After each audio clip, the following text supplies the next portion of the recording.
Good evening and welcome to the Ogden City Redevelopment Agency meeting on January 12th, 2016.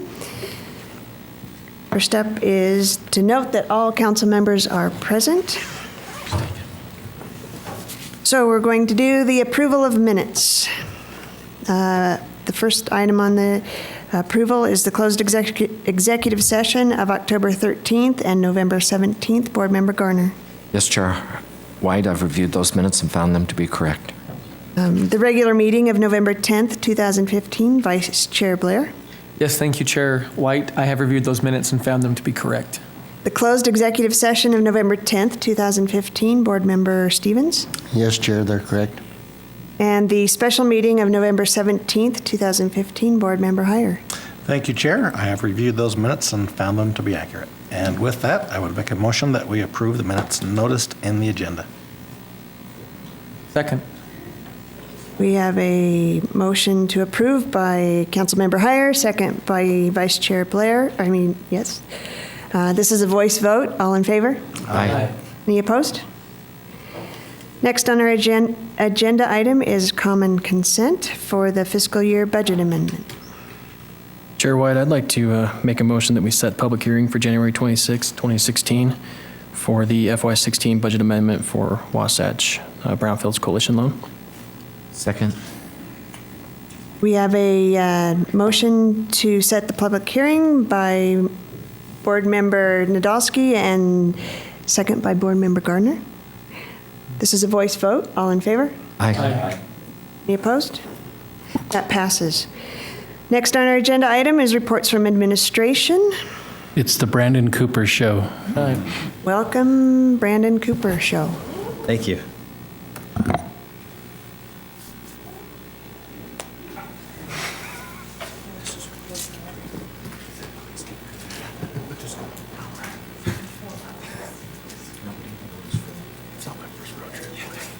I can see that. Great. Well, Chair White, members of the board, thank you for your time this evening again. There's a lot to talk about. So transmitted to you previously was the fiscal year 15 RDA annual report. That's for the period of July 1st, 2014 to June 30th, 2015. There's a lot of information in there, so I would just like to spend a few minutes to summarizing some of the high points that I think are of interest. To start, because we do have two new board members, I thought I'd take a moment to just cover what goes into a redevelopment area, the different types of redevelopment areas, and why they're different, and what we have in terms of the different varying types. So Utah law governs the implementation of redevelopment areas. There's three types. They're distinctly different in their purpose and in their creation. The first one is an urban renewal area. This is the replacement of the old redevelopment areas, the RDAs, and I'll show that in just a moment. That is the most broadly used, or has been the most broadly used, but we are seeing a shift. The second one is economic development area. That's for the specific purpose of job creation and economic opportunity. And the third one is the community development area. So I'll just touch on each one of those briefly. As I mentioned, this is the most, or has been the most broadly used. It is the only one that has the ability to use eminent domain, if so granted. It's limited, obviously. There's a 5-year period in which it must be used if granted. It does require a finding of blight, and it does utilize the taxing entity committee structure in terms of the approval of the plan and the budget. So that's an additional approval step that goes beyond board approval for the plan and budget. The economic development area is similar, other than the fact that it does not have the ability to use eminent domain. Therefore, there is no finding of blight. So this is a little bit more broad in terms of how it can be used, but you can't use it for the general creation and support of retail services. Can you repeat what you just said about blight? About this one? For an economic development project area, there is no finding of blight because there is no use of eminent domain. So that's not a requirement or a step that has to be proven in terms of the creation of the project area. The third one, and this is one that we've done most recently, is the community development area. This is becoming the new vogue. As I mentioned, URAs and RDAs have been typical. We're now finding that community development areas are easier. They give the ability to accomplish some, if not all, of the same things. And in fact, Tom has been instrumental in helping revise some of the RDA law this year. So we would likely see a lot of the project area creation moving into this singular track. So stay tuned for that. It's exciting times in the state legislature. So again, no eminent domain here. So there is no finding of blight. It's basically determined in terms of the use of tax increment through interlocal agreements. So instead of using the taxing entity committee as a group of all the taxing entities, you individually negotiate with them as necessary per the budget. So the most recent implementation of this was the Kiesel CDA, where we were successful in negotiating as a redevelopment agency between Ogden City, Weber County, and the Ogden City School District to accomplish the budgetary goals of that project area. So those are the three types of project areas that are there, that are allowable, and we have all three, actually. We have 5 economic development project areas. We have 1 urban renewal area, and we have 16 RDAs, the older version of the URAs. What's not on here, because it was created after the fiscal year reporting period, is the Kiesel CDA, but technically we have one of those as well. Before I move on, is there any questions about the 3 types of project areas, how they're created, what they're used for, and why do we have them? Okay. This chart represents the timeline in which we've created these project areas. So we have 22 districts in total as of this reporting date.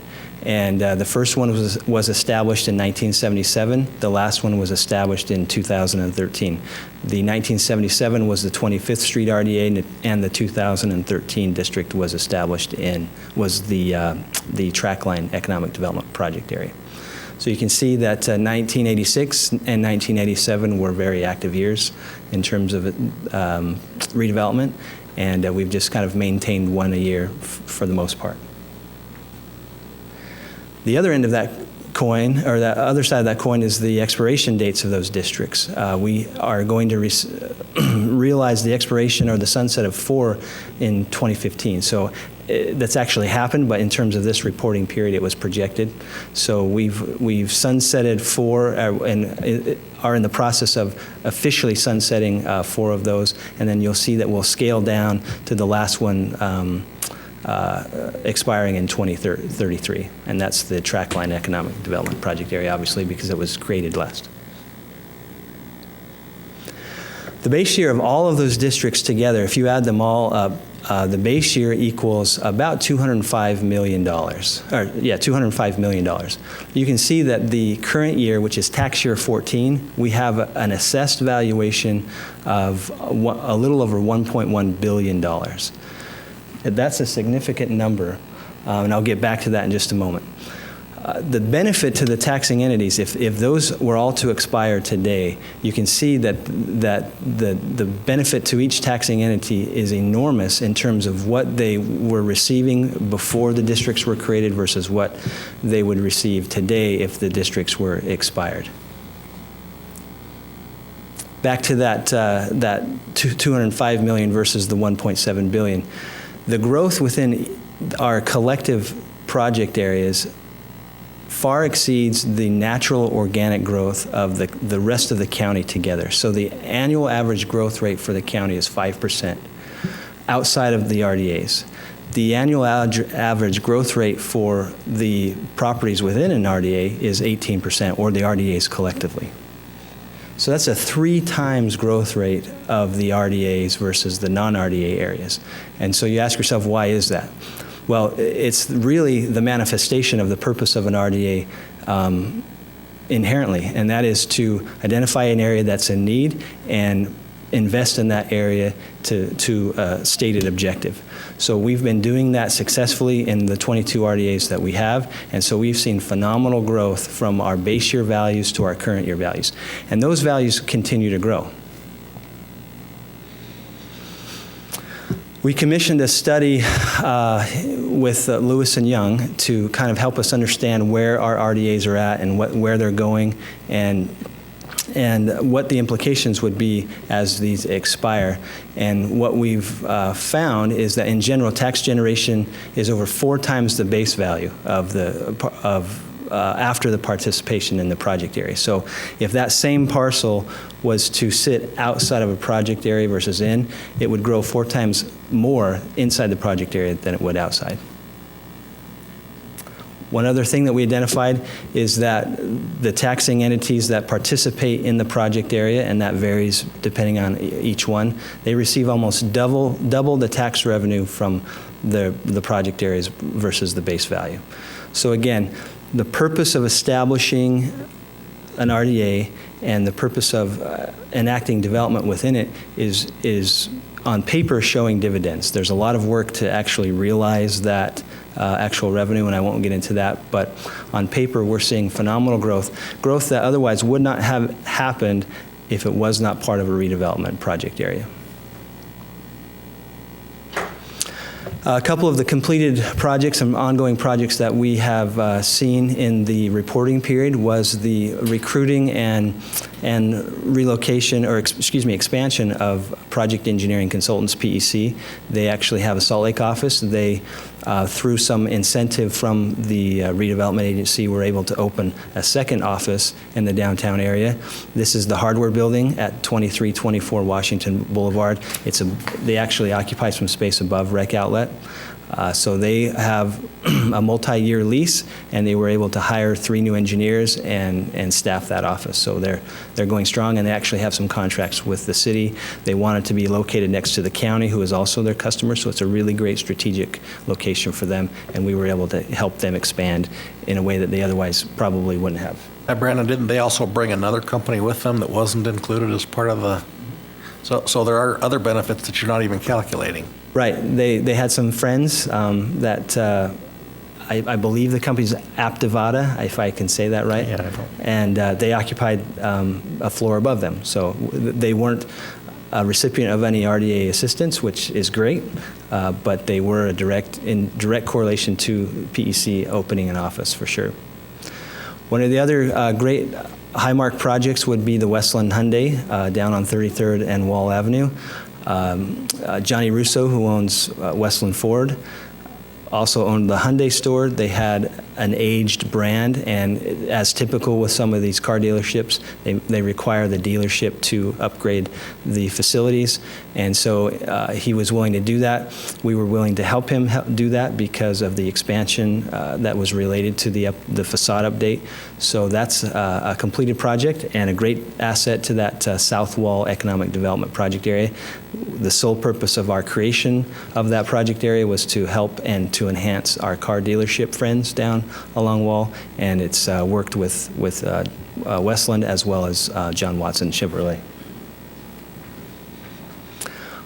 Another accomplishment during the reporting period was the acquisition of the Katrubis building, which was located between Grant and Kiesel. The purpose of this acquisition was to make way for a parking structure that will help alleviate some of the parking constraints downtown, also give some extra parking expansion to the county. They were a participant in this acquisition and transaction, so we have taken the first step in terms of the acquisition. We're now in the process of going through the second step of demolishing the building that's in the way and some of the other infrastructure, and our third step would be going out to seek proposals for the design and construction of the parking structure. So we're well on our way with that, and that'll be a great addition to the downtown. You all know this well. For those of you who don't, you will. This is the Ogden Business Exchange. This has been an ongoing project. We've seen, as mentioned before, a lot of input in terms of money and effort, and a lot of interest from the public and the private marketplace in terms of what we're trying to create here. This isn't just a typical business park, it's a lifestyle business park. And what that means is that we've paid special attention in the orientation of the park to the river. We've paid special attention of how people get around, both vehicularly and pedestrian modes. Bicycles are designed for purposefully. We have connections to the trail system. So the lifestyle business park idea is alive and well, and we're receiving a lot of interest. We're actually not even typically open because we've just completed improvements on Exchange Road. We haven't completed improvements on the interior road yet, and we, as I mentioned, we have one user under construction, working on 2 others, and we're receiving a lot of fantastic interest. This also, part of this project opened during the reporting period. This is the PEG development project, 148 apartment units and 6 townhomes on the corner of 20th and Grant Avenue. They've actually now, I think, opened all of their buildings except the townhomes. I think the big building there that's on the forefront is finally open in there for rentals. From what I understand, they're about 30% leased up in the buildings that they've had open since the summer, and they're a little bit below their expectations, but it's a very strong response from the market, and they're pushing the rental rate market as anticipated. So very successful. It looks great, and we're now focusing on moving forward with additional developments with them. So last thing is our goals for fiscal year 2016. We're in the middle of that now. We're working hard. So we've had a high focus on housing. As you know, you are a strategic part of the Quality Neighborhood Initiative, and that's essential to accomplishing our housing goals. So that, coupled with the RDA and the additional resources that are identified there, will have a strong showing in the housing side.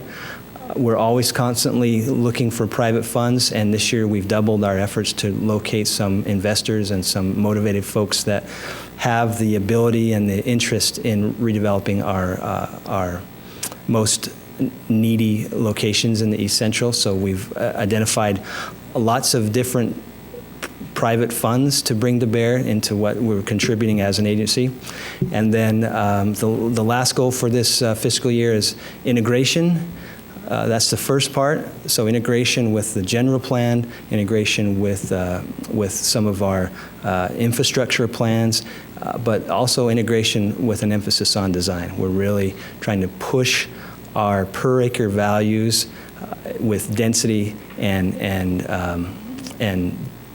high design. So the only way to accomplish our revenue goals is to get things in the ground, get them in a dense form, and get them constructed in a high valued, high impactful way. So those are our 3 goals for the ongoing year.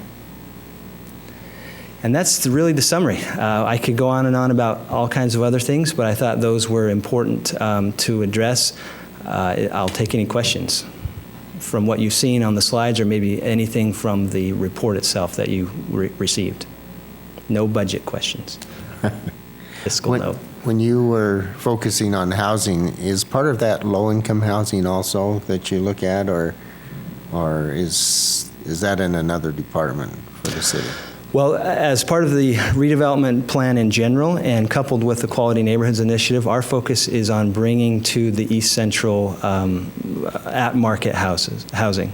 The study shows that we have 4,000 in excess of what we need in terms of HUD standards for the low income, extremely low housing type. So our interest is to bring that kind of more in balance with where we should be at as a community of our size, and answer that with some additional quality at-market housing products. And we'd like to do that in a lot of different ways. That could be rentals, it could be single-family homes, it could be townhomes. There's a lot of different product types that we're looking at to replace some of those 4,000 excess units that we have. Brandon, good job. I mean, I know this has been a lot of hard work, and very impressed with some of the things you're doing. Thank you. Thank you. Takes a village, and we're doing it together. So thank you. Any other questions? Thanks again. Yeah, thanks. A motion? Chair White, I'll make a motion that we accept for review the annual report. Second. We have a motion from Board Member Garner and a second by Board Member Heyer to accept the annual report for review. This is a voice vote. All in favor? Aye. Any opposed? Next up is the Wasatch Brownfields Coalition loan. We're kind of going in a, Welcome back. Thank you. this is how we're working that one tonight, so you're up. Get so much of me, but it's my pleasure, actually. This is an important loan for your consideration. In summary, it's a loan between the Redevelopment Agency and the Wasatch Brownfields Coalition, of which Ogden City is a member. It's a $400,000 loan. It's interest only for the period of 4 years with a balloon payment at the end. There's an application fee of $2,000, which would be paid out of department funds. There's a origination fee of $8,000 paid in the similar fashion. There is a local match required for the loan, which has already been appropriated in previous actions through the HUD 108 loan funds and also the Community Development Block Grant funds. So we are looking for approval for the loan between the Redevelopment Agency and the Coalition, and I welcome any questions. Do you have one more question? Yes. My apologies. I noticed that the terms of the loan, as well as the loan program, in our case, would allow up to $330,000, if I'm recalling correctly, to be used for reimbursement of already incurred costs. Right. Will we be using any of this $400,000 to reimburse ourselves for costs already incurred? Yes, so because we have the dual benefit of being part of the coalition, in some cases, we have negotiated the ability to have $332,000 come to us as a pre-award payment. So the coalition board has accepted that. That's part of the loan document, so we would reimburse ourselves that money. And that's a good consideration, an important consideration, because had it not been that way, then that money would have just been expended money not to come back, and this loan would have been reduced. So we actually get that money back that we otherwise didn't plan for. So those costs that were already incurred, was that the costs that were due to the exploration and drilling, not necessarily for the remediation work itself? Right. Most of the expenditures that we've incurred on the property has been in the form of investigation. There has been some remediation in terms of digging up soil and hauling it off to the appropriate place. Most of that is the investigation, and it's necessary because we're under the voluntary cleanup program with the state. So they have a really high front end type of an attitude, so that at the back end you try to reduce some of that liability. Well, the context of my questions is it's making me wonder if $400,000 is enough. It's not enough. We will incur more than $400,000 in our total remediation costs, but there is some limits in terms of what the revolving loan fund from the coalition will loan out to a single party. So this is our limit. So we'll be seeing you again shortly. Thank you. Any questions? Other questions? Is there a motion?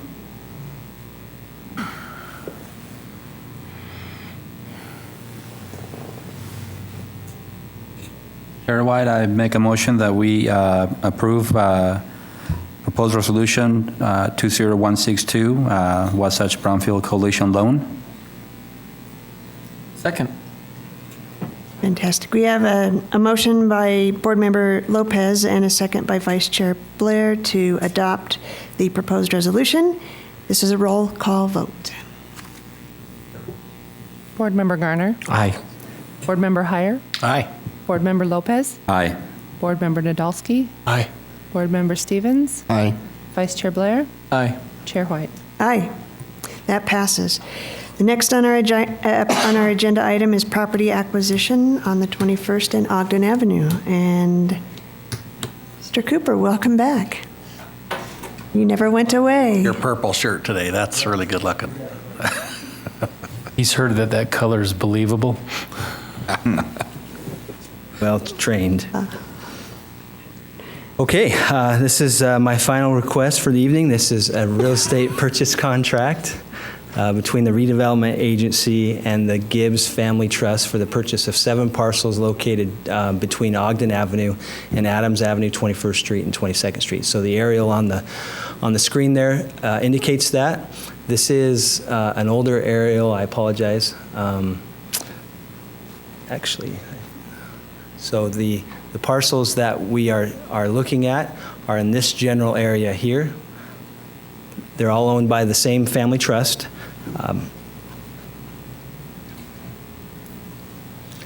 That is the plat map, so you can see the lay of the land in terms of how they're connected. The terms of the deal allows us to purchase the property for $415,000. $15,000 has been previously paid through the department funds as earnest money. We've negotiated a contract sale, which means that we are able to come to the closing table with $50,000, which is to be funded out of the RDA Housing Fund.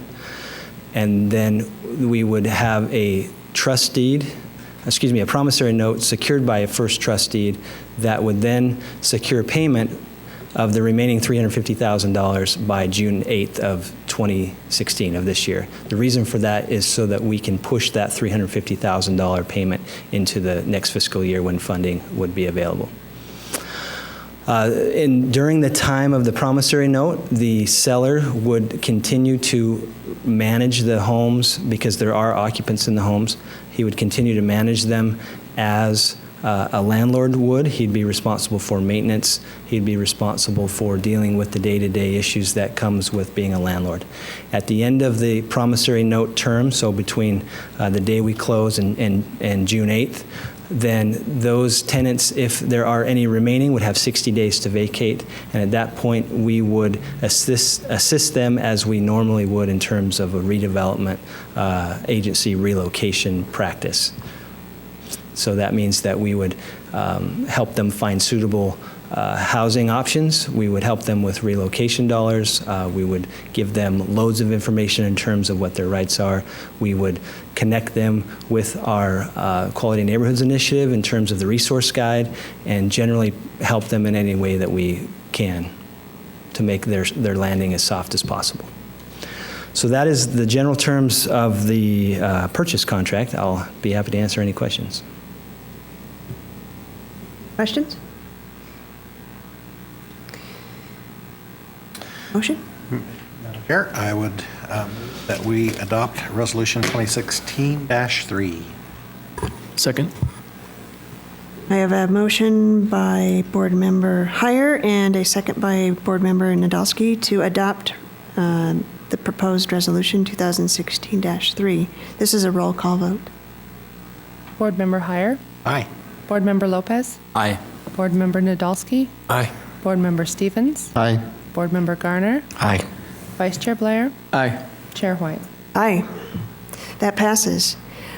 Next up on our agenda is public comments. This is an opportunity to address the board regarding your concerns or ideas for the Ogden Redevelopment Agency. No comments? Comments from the RDA Executive Director? This time, thank you. Board members? I think the trash land and what we discussed on the 21st Street acquisition of the properties are going to be a great benefit to Ogden. We'll see a great growth, both not in the east central part of Ogden, but also on the west side where that industrial park is. And Brandon, thank you for your work on that. So it's going to be a great addition to our city. Agree. Thanks for wearing purple. Motion to adjourn? And Chair White, I'll make a motion that we adjourn. Motion by Board Member Gardner, second I'll by, second too. Either Board- way, sorry. do whatever you want. by Board Member Heyer to adjourn. All in favor? Aye. Opposed? As a reminder, a city council work session will be held in the council work room immediately following the redevelopment meeting.